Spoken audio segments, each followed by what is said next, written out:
Welcome to my channel. I'm D Love. My channel is D Love. I'm very happy to have you here today, whoever's here and listening. I'm going to do a Celtic cross using Lon Milo Duquette's Tarot of Ceremonial Magic. That slinky, slithery girl. She's about 8 months old, so still a kitten. She's extremely mature for a kitten, although she's taken over my place. I feel assured. I had to look at this. Seven of Swords and the Star, our dreams. There's some. We're gonna see where this goes.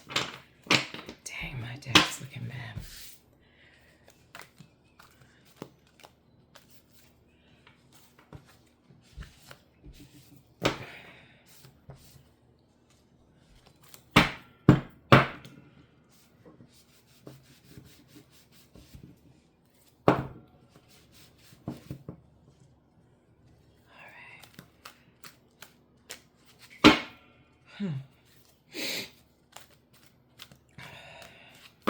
Okay.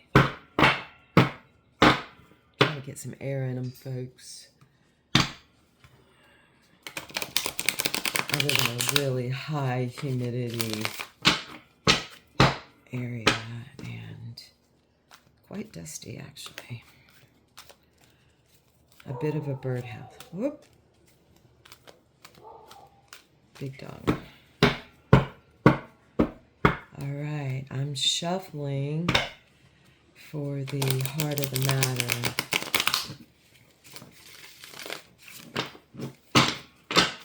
Let's get the heart of the matter of a community read.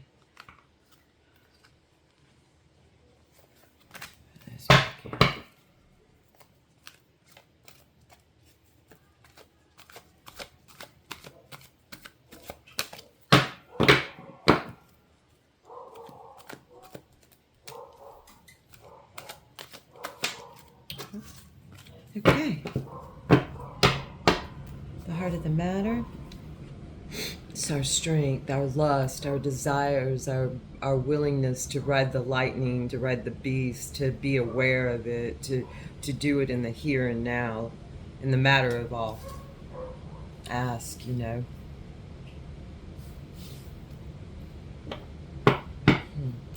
The crossing energy, wow, it's victory. Leo's card brings a Leo card. Fire. We're talking fire today. Our desires, victory in our desires, lining them up appropriately for ourselves. Looks like that's right there at the edge. Grass. It's Jupiter and Leo. Let's see, their crowning or utmost thoughts is the Hermit going within the 9. We have the 9 and the 11. It's going within for our light. I always think, look how dark that card is.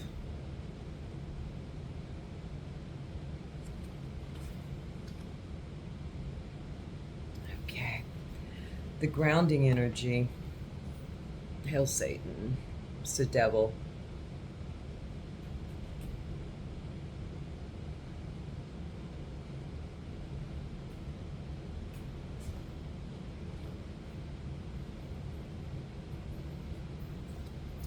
This is an opposition.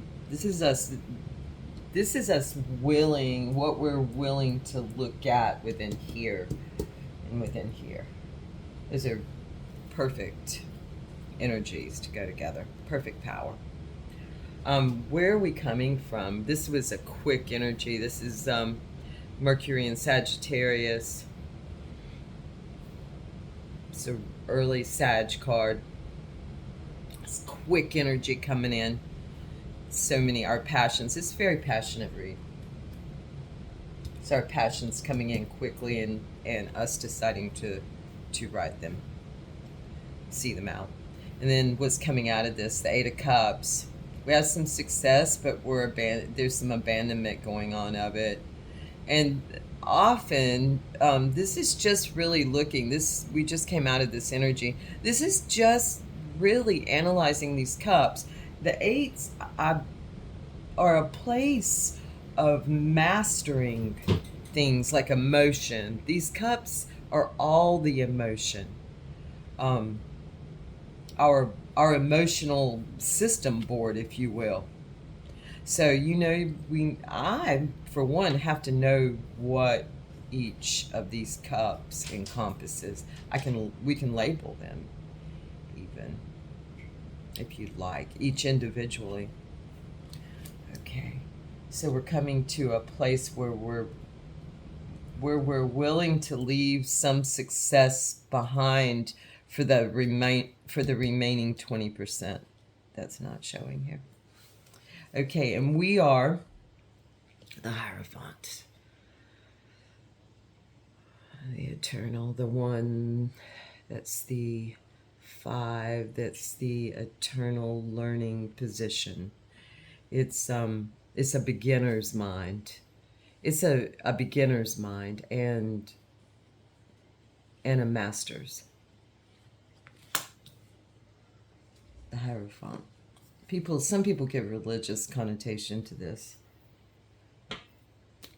I'm not.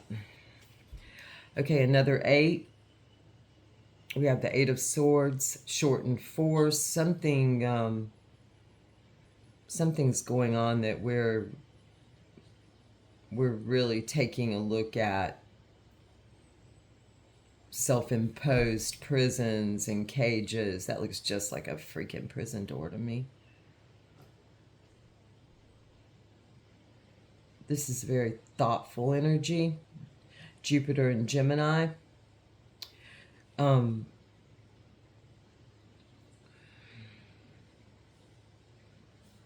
me, the idea of the hierarchy comes up, and how the system has set the hierarchy into place, and that there's a real need for us to look at these 8s, for us to look at them and consider what we think of success coming out of our own desires is. There's 3 8s on this board. Wow.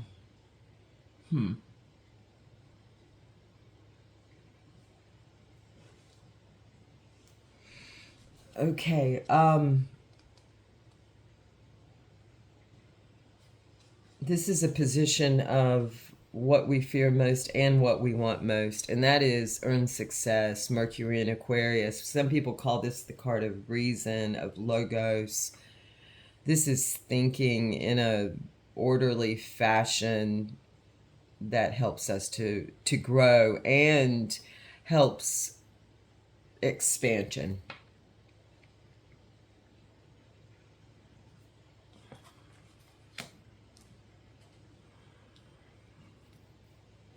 And we fear it, and we want it.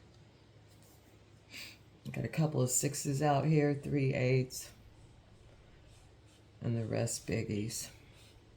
What's the outcome of all of this? If let's say, for example, we decide to, instead of run from this earned success, this I'm going to call it right or correct thinking. What's the outcome? Our dreams coming true. Being succinct in our desires and prayers, and putting it out there and into the cosmos. Our advice is dominion. We're coming into this energy. It's March 21st through March 30th is a real opportunity to come in contact with Mars and Aries, and to think of that driving force, that need, that natise of rubbing 2 sticks together to make fire. Our dominion, my dominion, your dominion. What I have dominion over. My little my little starbeam, my little sun. Okay. All right. I'm going to go ahead and read some Gurdjieff from P.D. Uspensky's The Fourth Way.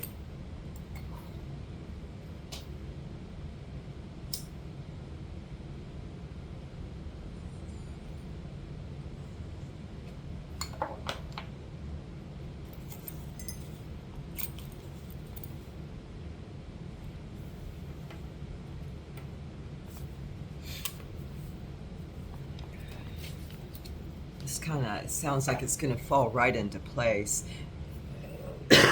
Excuse me. In the case of conflicting desires, this is question Uspensky to Gurdjieff. In the case of conflicting desires, I presume that if one had enough knowledge of oneself, one would be able to see to it that they did not conflict. Answer: knowledge by itself is not sufficient. One can know and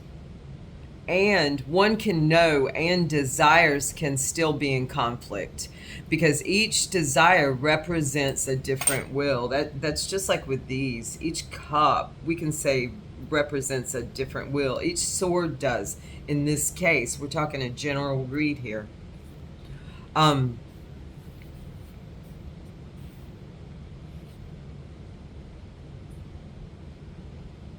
What we call out, oh, is that the second one?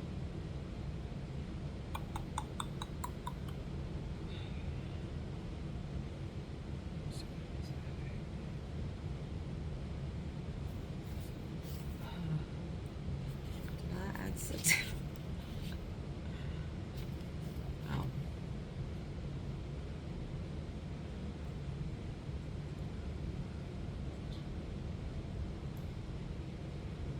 I lost my place, folks.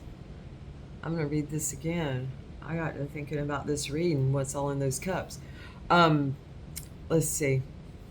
What we call our will in the ordinary sense is only the resultant of desires. So our will is the resultant of our desires. This goes along so well.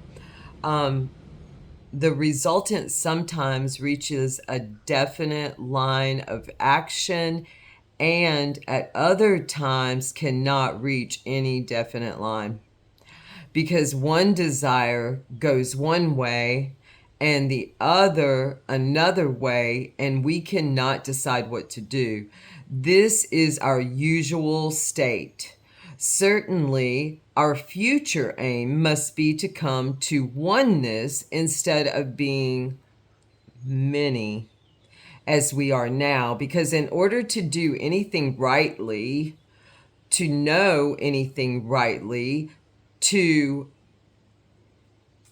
active anywhere, what is that? No, to arrive anywhere, forgive me, folks, we must become one. It is a very far,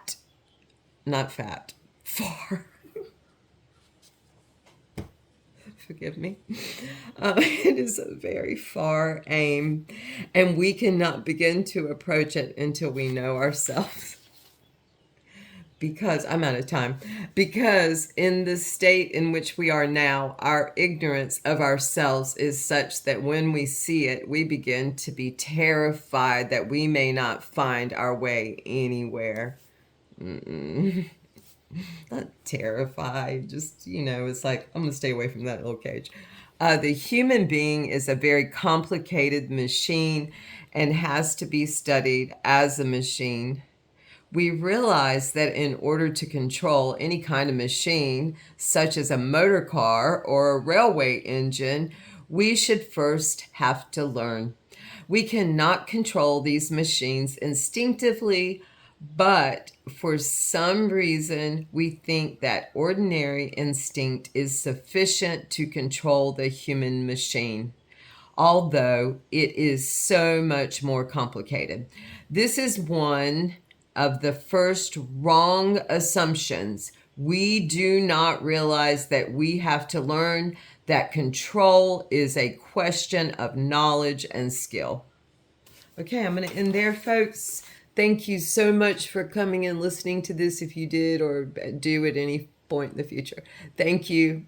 Thank you.